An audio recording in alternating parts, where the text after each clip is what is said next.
Personal story segment tonight. The war over gay marriage seems to be intensifying around the country as emotions continue to run very high. Last Friday, a group of Christian evangelists went into the heavily gay Castro neighborhood of San Francisco. It was not pretty. Dark neighborhood!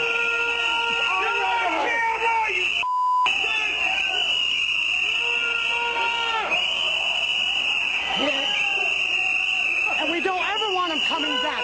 Ever. Do you understand the other Christians? Do you understand the other Mormons? I'm talking to you people. Yeah, you. Stay out of our neighborhood if you don't like us. Leave us alone.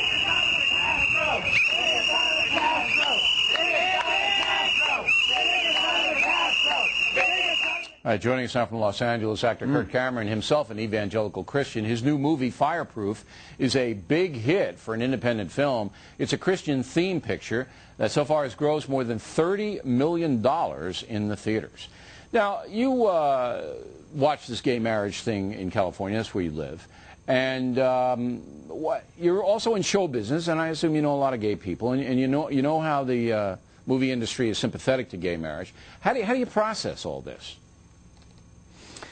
Well, the way that I process it is, it saddens me to see, videos like that where you see these kinds of riots going on. And it saddens me to see how far we've fallen from our ideals and the values that our country was based on.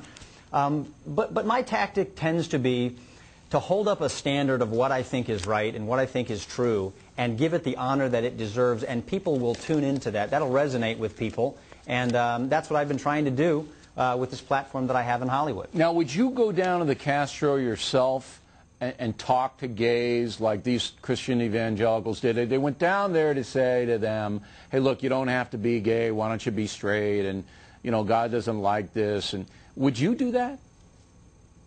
No, I wouldn't find myself down there doing that in the way that you're describing right there. I mean, I like to talk to everybody about stuff that's important to me. When it comes to marriage, some people would say I'm a bit unqualified. For the last 17 years of my marriage, I've been married to only one person.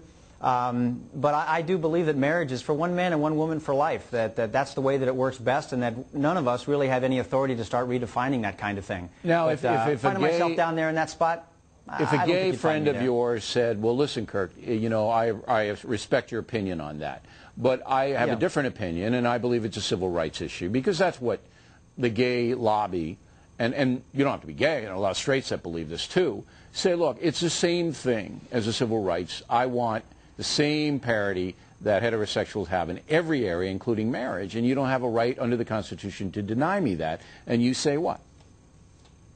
Well, I'd say that it really comes down to who defines marriage. I certainly don't define marriage, and neither does anybody else.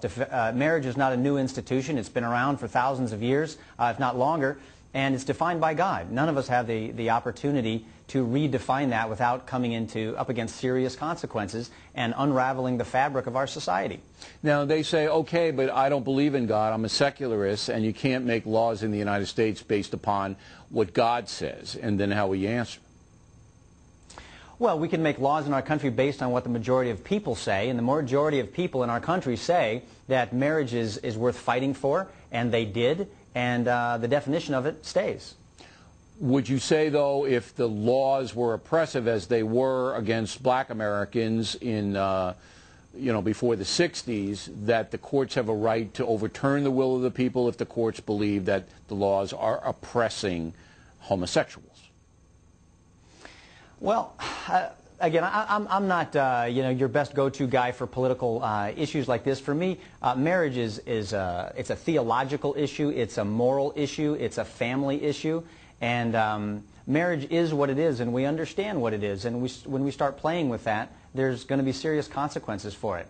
Okay. Now, when you put forth that point of view, the majority of Americans agree with it, and they say, yeah, that's the way I believe too.